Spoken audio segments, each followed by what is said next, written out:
Pasan, sa loob ng silid, ikaw ay magnilay.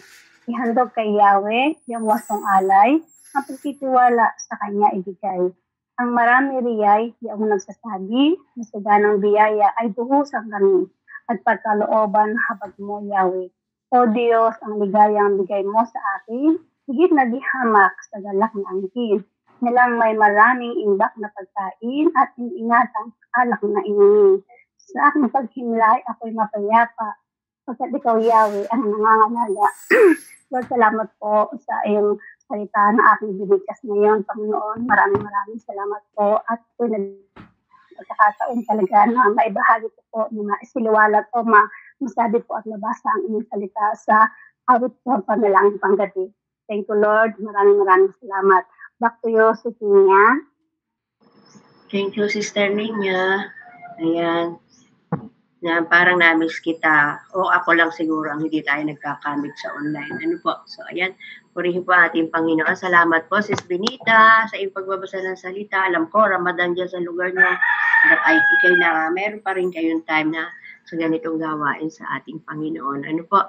So, purihin po ang ating Diyos. Tayo po ngayon nasa ika-4 ng kabanata ng ating pong aklat ng mga awit. Ano po? Isa po ito sa kung saan ay favorite ko na kung saan ay basahin ko pa ulit-ulit sa gabi bago matulog. Ano po, kasi po nakalagay nga po dito, ito po ay panalangin panggabi. May kaduksong po ito doon sa aklat din po ng mga awit, chapter 141. So, ang sumulat po nito ay isa po si Haring David. Siya po yung sumulat na kung saan sabi nga po dito sa aking ginagamit na NIV Bible, ay siya po yung kung saan ay ang item po nitong po sa aklat ng mga awit na ito ay ito yung rejoicing in God's protection and peace. Ano, yung kagalakan ni Haring David sa kanyang pag-iingat at yung kapayapaang ipinagkakaloob niya sa kanya. Ano, sabi nga po dito na kung saan ito po ay pagpapatuloy na habang ating pong inaaral ang salitang ito ng aklat ng mga awit chapter 4 ay andun nga po na kung saan ay mailalagay natin yung ating confidence sa ating Panginoon na kung saan ay siya po yung tumutugon sa bawat hiling po natin. Ano po? Sa bawat panalangin natin. Alam niyo po, sa akin pong pagiging, sa atin pong pagiging Kristiyano, ano po, nakikita ko nga po habang tayo umiidad, ano po, kung meron po mga lolo at lola na kagaya ko po na may maintenance na gamot na ginagamit, na iniinom para sa kanila kalakasan, protection, nag-maintain ng gamot. Pero alam ko po sa atin po tayo mga Christian, ito po ay prayer is our maintenance. Ano, salamat sa Panginoon, sa banal na dugo ng ating Panginoong Jesus, kahit na po akay medyo talagang lola na rin, ay hindi, wala po, salamat na wala po akong maintenance na gamot, kundi ito nga po ginagawa kong maintenance nga po ay itong ating pagsambat, paglilingkod sa ating Panginoon sa kung saan ay pagbabasa ng kanyang salita at pagninilay. Ano po, pagbabahagi na nasa Diyos sa mga platform na ito, ano po, kaya po pasalamat sa Panginoon. Ay, so, purihin po ating Panginoon. Ayan po, sabi nga po dito sa ating pag-aaral, ano po, ito po ay sinulat ni Haring David, na kung saan sabi nga po, ang pinakantema nito ay rejoicing in God, protection and peace. Tayo po ay magtiwala na may kagalakan, nasa protection at kapayapaan ng ating Panginoon at ibigay po natin yung ating confidence na kung saan si God ang nagbibigay at listen to our prayer. Siya po yung nakikinig sa ating mga panalangin. Ano po? Kaya tayo manalangin. Heavenly Father, merciful God, thank you so much once again, O God. Narito po kami, Panginoon, nagkakatipon, O God, na muli ang salita mo ay aming panghinilayan, Panginoon. Isang sa mga salita mo na nakakagalak na kung sa ikaw nga po ang Diyos na nakatunghay sa bawat paghiling namin, O God. Lord, salamat. Buhay na po namin at passion na po namin, O God, na ikaw ay makaniig po namin umaga-gabi dahil andun nga po, nagiging maintenance na nga po namin na ikaw ay makatagpo. At habang amin po panagnililayan ang iyong salita, Panginoon, ay naandun nga po yung paghubog mo, pagdalisay mo, pagtutuwid mo, pagkukorek mo sa aming mga ugali, karakter, kung paano nga po, O Diyos, kami nilikha mong kawangis ayon sa iyong wangis na sinabi po sa aklat ng Henesis chapter sa unang Henesis, Panginoon. Kaya po Ama, sa unang aklat ng Henesis, kaya po salamat kung paano ikaw nga po ang Diyos na humuhubog at patuloy na hinuhubog po ang aming mga karakter at pag-uugali. Sa mga bago kong kapatid, Panginoon, nawa patuloy na lang yakapin, patuloy nilang namnamin ang salita mo dahil andun nga po, nasabi nga po dito, ito po kami aming niyayakap, patuloy nilinanamnam ang salita mo, andun ang iyong protection, andun yung peace, may mga problema, may mga sakit, may kawalan, ay andun nga po aming innermost sa meron kaming kapayapaan dahil umaasa kami sa Diyos na buhay at ikaw po yun, O Diyos. Kaya sa umagang ito, sa aming oras na ito, ay andun nga po ang aming patuloy na pasasalamat at pagpupuri sa iyo, Panginoon. Salamat po, Ama, sa iyong papurit pagsamba sa pangalan ni Jesus. Amen and amen. So, meron po tayong 8 verses o 8 talata dito po sa kabanata o chapter 4 ng Aklat ng Mga Awit. Ano po? At dito po, ipapagninilayan po natin. Sabi nga po dito ay isa ito sa mga ginawa, sinipi ni Haring David. May kaugnay nga po ito sa aklat din po ng 141. Ito po yung isang bagay na binabasa ko po bago ako matulog. Ano po? Na kung saan ay andun nga po na kung saan ay makita po natin sa verse 8. Sabi nga po ay, sa aking paghimlay, ako'y mapayapa pagkat ikaw, Yahweh, ang mangangalaga. Napaka-gandang panalangin ako sa ipinagkakatiwala natin sa ating Panginoon ang ating buhay. Ano po? So dito po sa ating pong pag-aaral, ano po? Sabi nga po dito sa verse 1, ang awiting ito ay nilikha nga po ni Haring David na kung saan ay andun nga po, na kung sabi nga po na ito po ay parang kung saan ay kaduksong po ng chapter 3. Chapter 10 ng Aklat ng Mga Awit. Kasi sabi nga po dito ay, ito po ay sabi nga po ay, it was probably written shortly after Psalm 3. So, ang Psalm 3 po ay maaaring si Haring David din po. At si Haring David din po ay siyang nagsulat ng Psalm 3 na makikita po natin, ito ay ginawa niya nung siya po ay gusto niyang tumakas sa kanyang anak na si Absalom. Ano po? So, doon nga po na kung saan ay patuloy na ipinagkatiwala ni David ang kanyang sarili sa ating Panginoon upang yung protection, pag-iingat ay naranasan po niya. Ano po? So, sabi nga po, ito po ay prayer of relief from calamity and self-drought. Dahil nga po si Haring David ay panahon yun na kung saan ay may problema. Meron siyang struggle. Dahil nga po yung kanya pong anak na si Absalom kung saan ay po siya itinutugis na po. Kaya po ito po yung panahon, oras na kung saan siya po ay gumawa ng awiting ito at panalangin po niya na kung saan ito po yung pinanghahawakan natin sa kapanahunan. Sabi po dito sa verse 3, dapat mapagkuro ninyo at malaman na mahal ni Yahweh akong kanyang hirang dinirinig niya sa pananawagan. Ano po? Know that the Lord has set apart the godly for Himself and the Lord will hear when I call to Him. Diba? Andun yung katiyakan ni Haring David. Andun yung kanyang assurance na talaga si God sa bawat approach po natin sa kanya. Andun ang kanyang pagtunghay. Hindi niya ibinabaling ang kanyang mukha para pakinggan ang ating mga panalangin. Lalo na nga po ngayon, sa ating pong kapanahunan na may tension po tayo sa ating government official, sa mga national government natin, Pero nakikita nga po natin, medyo nagiging hati nga po ang kondisyon ng ating mga Christian. Sa mga Kristiyano, nagiging hati po, may panig dun sa isa, may panig dun sa isa. Somehow dapat tayo po sa ating sarili, dapat andun po na tayo ay nasa neutral. Nasa pagitan po tayo. Huwag po tayong kasi kung titingnan po namin, lahat naman ay lahat may mga pagkukulang, lahat may mga pagkakamali. Kaya tayo mga tunay na nag-aaral sa salita ng Diyos na kung saan ay tunay na meron po tayo na kung saan paninindigan, dapat maging neutral po tayo. Wala po tayong papamilyan. Dahil yun po ang ating makita. Kaya makita lang po natin sa ganitong sitwasyon, yung sinabi nga po, yung sinulat sa Chronicles 7:14, if my people will humble themselves and seek my face and pray. So yun po lang ang dapat natin, yun po ang dapat talaga maging sandata natin. Para nga po tayo ay ando na kung saan ang kahabagan ng Panginoon ay sumaatin. Hindi po tayo maging kompleso at bahala sila ba? Pero hindi po. Dahil meron tayong responsibility, task and responsibility, being a Christian, na tayo po ay mamagitan sa ating Panginoon sa nagaganap sa sitwasyon sa buhay po natin. Kaya nga po, sabi ko nga po, nahahati nga po, kung babasahin po natin sa Facebook, meron talagang ayon sa isa, meron sumusuporta sa kabila. Which is, sabi ko nga po sa aking sarili, Lord, ay ikaw po yung mag-i-intervene. Wala tayong papanigan. Kumbaga dapat ganun. Dahil tayo po ay mga Kristiyano, anak ng Diyos, ang ating tungkulin ay ipanalangin, isamo, ipagpakumbaba, hanapin ang mukha ng ating Panginoon para siya yung kumilos at gumawa. Sabi nga po doon sa atin pong pag-aaral sa atin pong 3 a.m. devotion, na sino ay nagbahagi na kung saan ay, sabi nga po na ating Panginoon, ang lahat ng bagay na nagaganap sa mundong ito ay napagtagumpayan ng ating Panginoong Jesus. At kasama po yan sa nagaganap. Alam niyo po doon sa aking panarangan lately na kung saan sinabi ko, Lord, take control for any untoward incidents. Yung po na mababigkas ko sa aking panalangin. I-control mo, Panginoon, yung mga bagay na hindi namin inaasahan at magaganap po pala itong ganito na kung saan ang mga pinuno ng ating bansa ay magkakaroon ng mga ganitong bagay, na kung saan hindi pagkakasundo. Which is nung una ay talagang sweet na sweet sila, yung ating Vice President at saka ang ating Presidente, pero bakit ano nangyari po sa panahon na ito, So, ayun po, na kung saan sabi po dito sa God, the godly are those who are faithful to devoted to God. Sabi nga po kasi dito sa chapter verse 3, dapat mapagkuro ninyo at malaman na mahal ni Yahweh akong kanyang hiram, niririnig niya sa pananawagan. So, the godly are those who are faithful and devoted to God. Alam po ni David na kung saan ay ang makikinig ang ating Panginoon, kung siya ay tumawag at tutugunin ang kanyang panawagan. So, ganoon din po tayo, na kung saan hindi po tayo magkakaroon ng alinlangan, hindi tayo magdadoubt, hindi tayo magtatanong sa Panginoon, tutugunin mo ba? Kundi andun talaga ang pagtugon ng ating Panginoon dahil yun naman ang layo niya. Na tayo ay punong-puno siya ng habag at kalinga, yung mercy and grace, yung faithfulness and goodness niya, ay patuloy niya, and doon ang gustong ipadama niya sa kanyang mga anak dahil yun po yung kanyang kalikasan. Ang Diyos ay pag-ibig. Kaya nga po tayo pag nagpakumbaba, harapin ang mukha ng ating Panginoon, I do believe na ang Diyos ay tutunghay.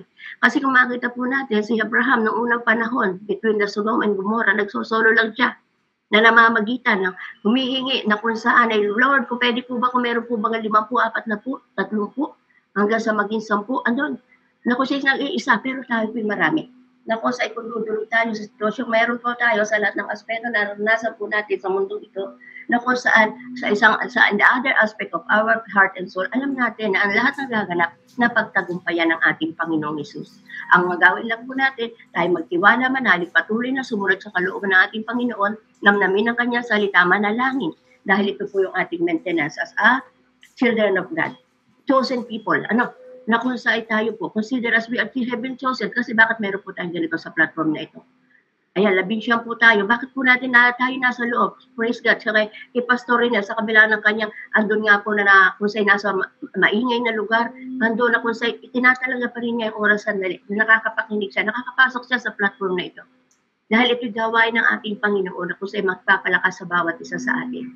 Ano po, sa mga nagtetestimony natin mga kapatid, ano po, na kung saan ay sabi nga po, kung malapit nga lang po, kung sa'y kagaya nga po ni Ate Jane ba yun, si Jane, nagbaat pa testimony ka ni Jane, na kung saan ay siya po ay kung saan ay sa mumunting bagay, andun na kung saan hindi siya na-hopeless. Dahil ang nagpo-provide si God sa needs po nila sa araw-arawan po. Kaya po, sabi nga po dito, we too can confident that God listen to our prayers and answer when we call to Him. Dapat maging tiwala po tayo na ang Diyos ang siyang tutugon, maging confident po tayo, magtiwala tayo, natutugon siya sa ating mga pagtawag sa Kanya. Sometimes we think that God will not hear us because we have fallen short of His high standards of holy living. Totoo po yan. Minsan mag-aalilangan tayo kasi minsan hindi po natin maabot ang talagang kanyang katwiran at kabananan. Pero dapat maunawaan po natin, we are living by grace through our faith to Jesus. Ano po? Ito po yung isang grace, mercy, na kung saan meron tayo, na kung saan ibinigay sa atin ng ating Panginoon. We are living by grace, di ba? Sabi nga po diyan ang salita ng ating Panginoon. At yung grasyang yon ay dapat pagtiwalaan po natin. Hanggang tayo naman, ang gagawin po natin ay maging obedient. Ayusin po natin yung ating buhay. Ayusin po natin yung ating kaganina nga po sa kung sabi ko na ang naipakita sa atin ng ating Panginoon sa atin po nga sa pag-aaral po natin sa Proverbs 13 ay yung ating mga dila. Kung paano natin ito po control. Which is ako din po, kasama po ako dito. Kasi minsan ako po yung aking adrenaline, minsan na lang iigkas. Minsan siguro dahil nga po sa pag-umiinit na hindi mo na-control yung adrenaline, bigla ka magagalit, makakapagsalita ka na hindi nararapat. At dapat sabi nga po ay, pag nasalita mo na yun, at narinig na iyong kapwa, ay sabi mo na, nakasakit ka na namdamin. Kaya yun po, isang bagay na paalala din sa akin. Be careful sa ating pananalita. Yan di lang yan, sabi nga po dun sa ating pag-aaral kanina. Maliit lang na bagay, pero malaki ang nagagawa sulog. Kaya, yun, be careful po tayo. Kung ito po ay nagiging dahilan para tayo ay mag-alinlangan na ang ating Panginoon. Lord, baka hindi mo ako dinggit kasi po ako makasalanan. Ang dila ko, hindi ko makontrol. Pero andun nga po, sabi nga po dito, ay andun nga po na kung saan ay kailangan pagtiwalaan po natin ang ating Panginoon. Be confident na kung saan sa ating prayer at panalangin pagsusumamo sa ating Panginoon, pag lagi natin hinahanap ang kanyang mukha, ay andun nga po yung mercy and grace ng ating Panginoon na mararanasan po natin. Sabi nga po dito, when you feel as though your prayer is bouncing off the ceiling, remember that the believer you have been set apart for God and that He loves you. Kung mararamdaman po daw po natin, ang panalangin natin ay para lang nagbabounce, para lang tumatalbog lang sa ceiling o sa bubungan lang ng ating bahay at hindi nakakarating sa third heaven. Kasi nga po, meron tayo sa first, second, and third day, heaven. Ano po? Na po sa kung iniisip po natin, minsan, narinig kaya ng Panginoon ang aking panalangin. Minsan lalo na po yung mga bagong Kristiyano. Pero habang tayo lumalalim, kilala natin ang Panginoon, palagi ipinakikita ng ating Panginoon, ipinaalala sa ating mga salita, siya'y nakikinig. Hindi niya pinapali ang kanyang mukha sa ating mga paghiling at pagsamo sa Kanya. Ano po? Purihin po ang ating Panginoon, O Lord Jesus, Hallelujah, Holy Spirit, Holy Spirit. Ano? So, God has forgiven us and He will listen to us. Sabi nga po dito, tayo ay mag-Diyos po natin mapagpatawad at nakikinig siya sa atin. Sabi nga po dito, remember that as a believer, you have been set apart for God, by God, and He loves you. Bilang isang mananampalataya, ibinukod po tayo ng ating Panginoon at dahil siya nga po, kalikasan niya ang mahalin ang kanyang mga nilikha. Because sabi nga po, God is love. At kasama tayo sa minahal ng ating Panginoon in spite of all our shortcoming at mga pagkukulang, pagkakamali, mahal pa rin tayo ng ating Panginoon. Ano po? Dahil sa ngayon, tayo po, pag alam na tayo nagkakamali, ando na po. Mag-reveal Holy Spirit, anak, mali ang ginawa mo. So, ang gagawin natin, Lord, forgive us. Andun nga po, mahina po kami. Kaya yung kahingaan natin, humingi natin yung kalakasan. Yung kamangmangan natin, humingi tayo ng karunungan. Yung pagkukulang natin, humingi tayo, napunan tayo ng ating Panginoon. And our God is a God of grace and mercy, love. Ano po? At kung naman, minsan, mga kapatid, huwag po naman natin ipamper yung ating narinig na yung sabi nga po doon sa 1 John 1:9. Na kung si tayo humingi, ay patatawarin tayo ng ating Panginoon. Hindi naman po gano'n na kung sana ako may patatawarin ating ni Lord, mabait naman siya ko, pamper o abusuhin yung kabaitan, yung pag-ibig niya ng ating Panginoon. Pag alam na natin mali, huwag na natin gawin. At yung po yung kung saan ay wisdom na nagmumula sa ating Panginoon na dapat na po natin ginagawa sa bawat araw-araw nating buhay. Ano po? Sabi nga po dito, here's an answer. Sabi nga po, ang Diyos po natin ay nakikinig at sumasagot. Sa kabila ng kanyang pagtugon, we might not have you expect, pero may mga bagay na kung saan hindi po natin ang pagtugon niya, hindi sa ating ina-expect. Sabi nga po, look at your problems in the light of God. Tingnan po natin yung problema natin sa liwanag ng Diyos, sa kapangyarihan niya, instead of looking God in the shadow of your problems. Diba? Sa halip na yung problema mo o makita mo sa harapan ng ating Panginoon, ang i-focus po natin ay ang Panginoon sa ating Diyos lamang. Siya lamang na kung saan, sabi nga po, sa Hebrew, ano po, si Jesus po ang ating perfecter and finisher of our faith. So siya yung po ating titingnan, wag po yung mga problema natin na kung saan dinadala-dala po natin sa araw-araw. Kundi pag inilagak na po natin sa Kanya, Lord, tayo mga Christian, ano po, tayo mga anak ng Diyos, sana hindi na po natin sinasabi yung bahala si Batman. Kasi makikita po natin sa mga worldly people, ano, bahala si Batman. Sabi ko, hello, may Diyos, bakit si Batman? Kahit po biro lamang. Kailangan tayo, panindigan natin kung ano yung ating nauunawa ang salita ng Diyos at sabihin natin, bahala ng ating Panginoon na may pagtitiwala at pananalig na siya may magagawa. Sa anumang circumstance, meron tayong inakaharap. Ano po? Patuloy natin pagtiwalaan ng ating Panginoon na kung saan siya po ang may magagawa. Kagaya nga po na pagtitiwalang ito na ginawa po ni Haring David sa kanyang sulat na ito. Ano? Dito po sa verse 5, sabi po dito, offer right sacrifices and trust in the Lord. Sa ating sa wika po natin, ihandog kay Yahweh yung wastong alay, ang pagtitiwala sa Kanya ibigay. Di ba? Ito po, paalala sa atin. Huwag tayo mananga sa sarili. Sabi nga din po sa Proverbs, huwag nating pananganan na sarili nating karunungan at kakayahan, kundi sa Diyos lang po natin ipagkatiwala. Ang sabi nga po dito, worship in David's day included animal sacrifices. Opo, okay.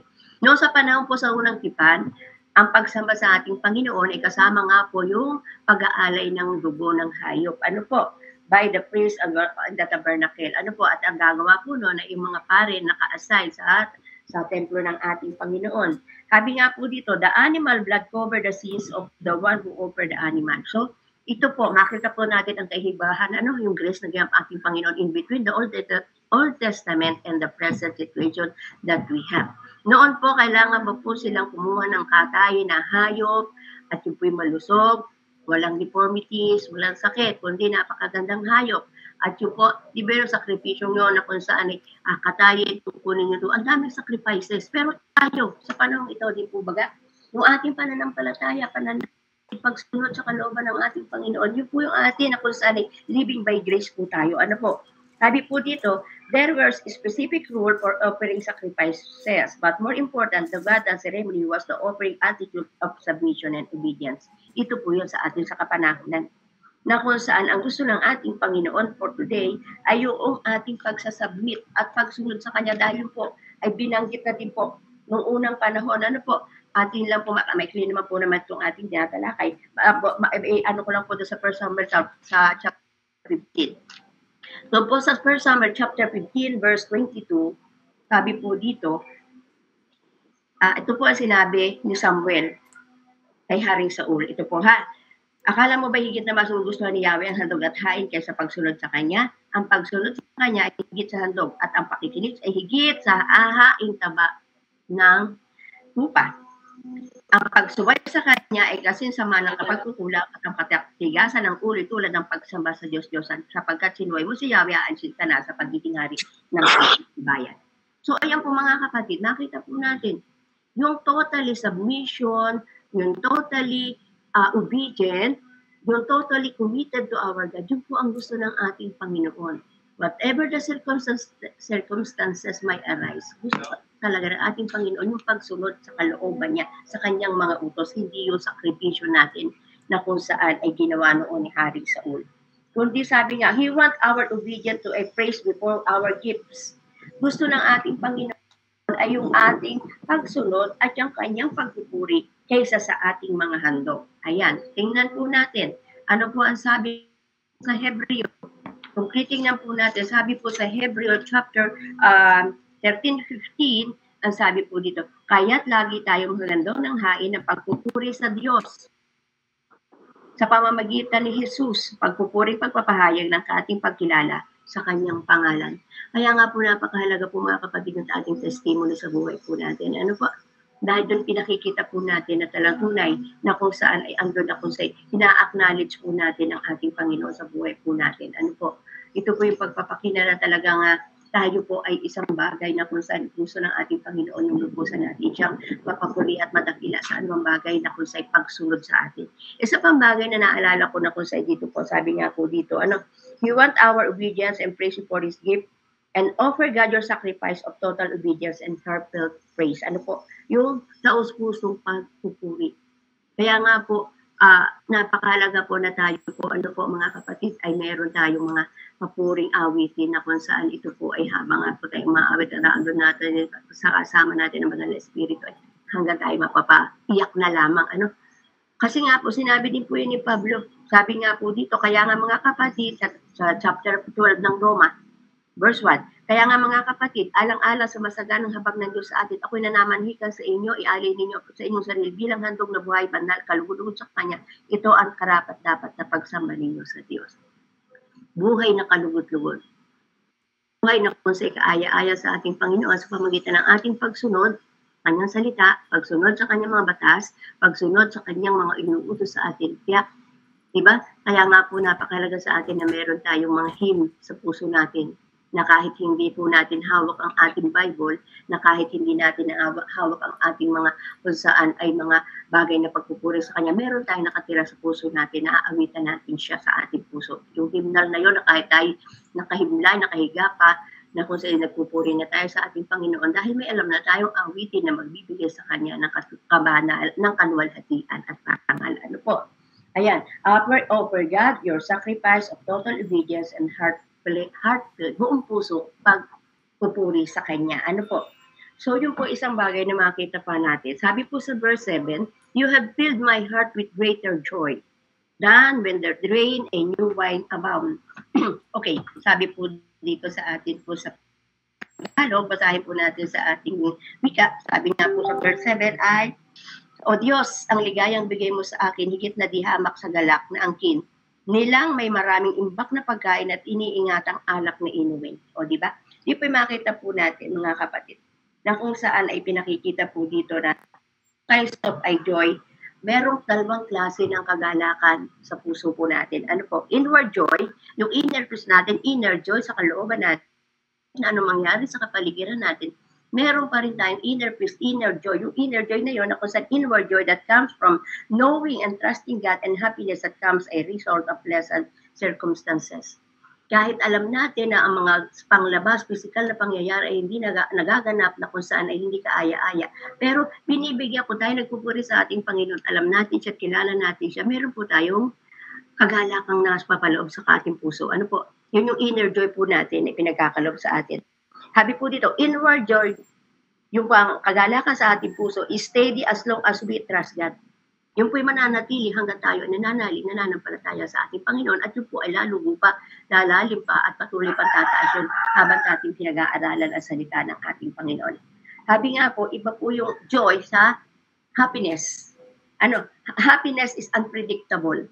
Yung kung sa'y masaya ka lang. Kaysa doon sa inner joy naman, andun nga po yung kagalakan sa puso mo. Sabi nga po, inward joy, yung galak ka sa kalooban mo, defeats discouragement. Natatalo nito yung mga kung sa'y nag-discourage po tayo sa mga pangyayari. Andun pa rin, mananaig pa rin sa atin ang inner joy sa puso natin. At yung pinararanasan na po dapat natin. At yung pinararanasan ko, halimbawa nga po, ayan, umanaw. Siyempre, malulungkot ka. Pero iba na yung kung saan nung dati na kung sa'y pag kumapanaw kang mahal sa buhay mo, para kang umaatungal na parang baka. Ngayon, kontrolado mo na. Masakit, pero hindi na yung kung saan ay halos sabok ay magsisigaw ka, magtatarang ka. Dito, masasaktan ka, pero hindi mo, nakukontrol mo na yung kalungkutan mo, nakukontrol mo yung emotion mo. Dito, sabi nga, inward joy is lasting. Yung kagalakan sa panloob ay pangmatagalan, habang ang happiness is temporary. Yung masaya ka lang ay pansamantala lang yun, na ikaw ay masaya. Pero kung ikaw ay joy, sa kalooban natin, yun po ay panghabang panahon hanggang sa tayo ay dumating harapan ng ating Panginoon. Na yun ay pinagkakalob sa atin ng bunga, isa sa mga bunga na bigay sa atin ng banal na Espiritu. So, see the difference, the joy and happiness. Ito po iba yung kagalakan, iba po yung masaya ka lang. Ano po, na kung saan ay nagaganap po sa buhay po natin. Ano po mga kapatid? Kaya nga sabi dito, ang Diyos ay ligayang bigay mo sa akin higit na dihamak na galak. Dito ligaya at iba yan. Kumbaga, andun nga po na kung sa Tagalog, na kung sa iba yung kagalakan at iba yung kung saan ay ligaya lang, maligaya ka lang. Dahil yun na po ay temporary. Sabi nga po, inward joy is lasting, pangmatagalan, happiness is temporary. So, see the difference. Kaya hangarin, nabubulol po ako, hangarin na po natin na tayo merong inner joy na kung saan ito po ay everlasting. Dahil ito po ay kagalakan na bigay ng ating Panginoon sa pamamagitan ng kapangyarihan ng Espiritu Santo.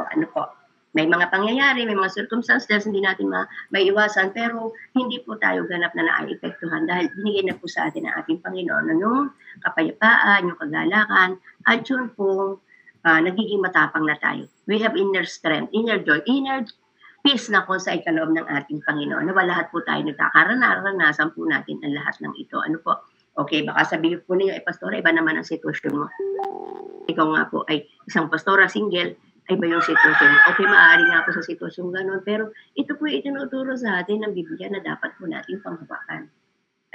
Kaya nga sabi nga po, sa aking paghimlay, sa last verse, ako'y mapayapa pagkat ikaw, Yahweh, ang nangangalaga.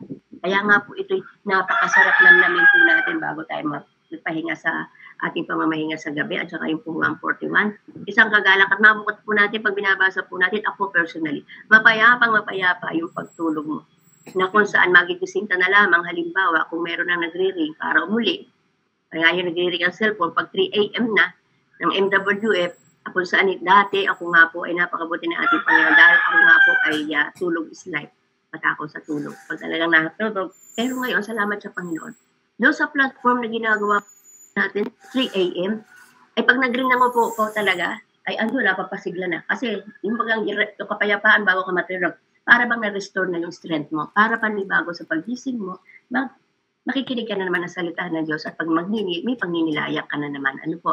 So, ayun po, noon, dati, sabi ko nga po, 4 o'clock pa yun, sabi niya, hirap na hirap po ako na kung sa'yo mag-join sa aming mga sa aking sa ibang platform. Pero ngayon po, dahil andun po na kung saan andun nga po, kailangan, sabi nga po, prayer is our maintenance, ayun po, nagigising na.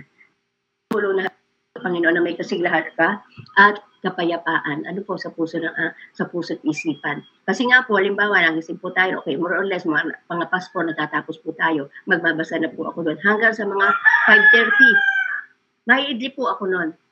At tapos, magigising na naman po ako ng 6:30 dahil meron po din po akong platform na nakikinggan na devotion naman sa umaga. Kaya po mga kapatid, prayer is our maintenance. Yung ating pagtitiwala sa Panginoon at pag-usunod sa Kanya, maging kagalakan po natin. Ano po, ito po ay maging inner joy po natin na ang Diyos natin ay lagi nating nakakaniig. Araw, gabi, tanghali, anumang oras, sandali na tayo ay nakikipagniig sa Kanya. Kahit naman po tayo nasa labas, may activities, pwede naman natin purihin din natin Panginoon. Ano? Habang tayo nagtatravel, umawi tayo sa ating Panginoon. Habang tayo po ay kung saan naglalaba o ginagawa ng mga kananayan, nagluluto, pwede po natin kung saan ay mapuri natin ang ating Panginoon. Dahil doon po tayo lalakas, doon po tayo titibay, doon po tayo magkakaroon na kung saan mapipil natin ang presence ni Lord lagi. Ano po? So, purihin pa ating Panginoon, tayo po manalangin. Ama, salamat po sa iyong mga salita. Natunay nga po, O Diyos, na itong ginawang ito ni Haring David ay naranasan namin yung paggalakan na sa kanyang puso dahil nagtitiwala po siya sa iyo, Panginoon. In spite na andun sa naharap siya sa mga sirkunstansya ng buhay ng panahon, sulatin niya ito't gawin niya ang awiting ang sulat na ito ay andun nga po na ipinakita dito kung paano siya nagtitiwala at nananalig sa iyo, Panginoon. Yung kalakasan na ipinagkalumhahan ito sa oras na ito, maging kalakasan din po namin at maging ito po ay maging sandigan din po namin upang makasunod sa iyong layunin at kalooban, Panginoon. Lord, ang nais mo sa iyong mga anak ay kami sumunod, hindi sa mga hain kung saan ay physical pangsamantala lang, pero kami ba po, Diyos, kung patuloy na makikipagniig, patuloy nagsasubmit sa iyo, patuloy na ibinibigay namin, sinusunod ang iyong mga utos, ang iyong mga laws, maranasan po namin ikaw ay buhay na Diyos, Panginoon. Mararanasan namin na ikaw ay mahiwaga. Mararanasan namin yung mga bagay na hindi namin naunawaan, mapaiunawa mo habang kami nagme-meditate at nag-aaral, nagbabasa, nakikinig ng iyong mga salita. Magamit ka ng iba't ibang tao, magamit ka ng iba't ibang labi upang yung kapangyarihan ng salita mo ay mapasa amin, Panginoon. Kaya patuloy, O God, na i-bless mo ang bawat isa. We are 17 participants na nandito po sa loob ng platform, Panginoon. Lord, salamat po sa buhay po ni Sister Bernardita, ni Sister Jane, ni Sister Nina, Sister Beverly, Panginoon, si Sister Beverly Jane, Sister Cristeta, ayan, si Sister Shirley Casipana, dalangin po namin, declaring ang kagalingan na po, napatay na po lahat ng cancer cells sa kanyang katawan at lalakas na po siya. Kay Ma'am Annalisa, kay Ma'am Benita, Panginoon, kay Ma'am Veronica, kay Sister Lizelle, kay Sir Arturo Celestial, Lord, bless mo po sila, meron po silang kung saan ay alert po sila sa panahon ito, mag-iingat, magbibigay protection sa kanila, Panginoon. Kay Ma'am Annalyn, Panginoon, salamat po sa kanyang dedication commitment, ikaw po magpapala sa kanyang manghiling at samo, kaya hindi po kay Ate Kelly Ann, kay Sir June at kay Sir Samson. Thank you so much for the life of your children na narito, Panginoon. Bless each and every one of us sa mga bagay na himinimiti namin. Ikaw lamang po makakatugon. And thank you so much for this platform, O God. All the glory is yours, O Lord, O Father. In the mighty name of Jesus we pray. Amen and amen. God bless everyone. Tuloy po, Ate Ninya.